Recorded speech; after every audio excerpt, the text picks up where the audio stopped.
J'ai essayé de changer. On peut vous mettre des casseroles, effectivement, sur Wikipédia. Et maintenant, il y a un métier qui est un métier d'avenir, c'est-à-dire qu'on peut nettoyer votre e-réputation. Voilà. Ça s'appelle les nettoyeurs du net. Et justement, on a fait une petite enquête avec Sandrine Le Calvez. Laure Manodou, complètement nue, Kate Moss en mode cocaïne, des photos volées qui en quelques clics peuvent détruire une réputation. Alors pour supprimer des clichés compromettants ou des propos peu flatteurs sur la toile, des célébrités, des dirigeants d'entreprises ou de simples internautes font appel à des sociétés en pleine expansion, les nettoyeurs du web. Contrairement à la plupart des sociétés, nous encourageons les membres de l'équipe à être présents sur des sites comme Facebook.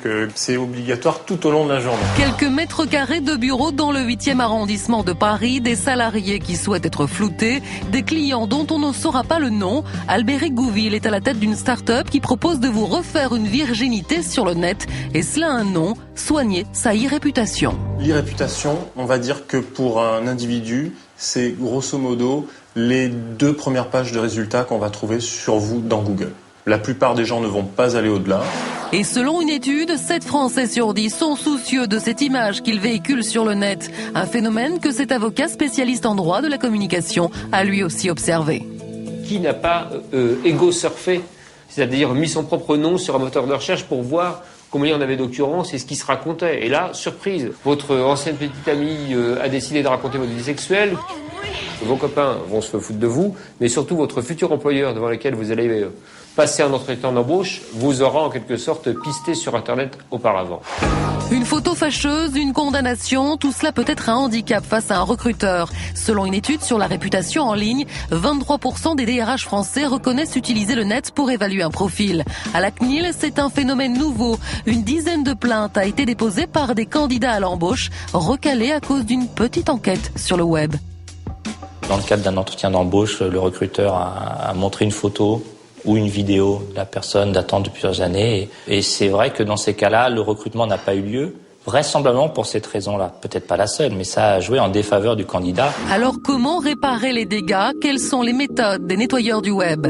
En termes de moyens, nous restons toujours dans le cadre légal. Ça, c'est important de le dire, c'est que nous ne sommes pas des pirates, nous n'allons pas hacker des sites pour supprimer de l'information. Première méthode, faire pression, agiter la menace d'un procès. C'est ce que fait plusieurs fois par jour le fondateur d'une structure uniquement dédiée aux entreprises.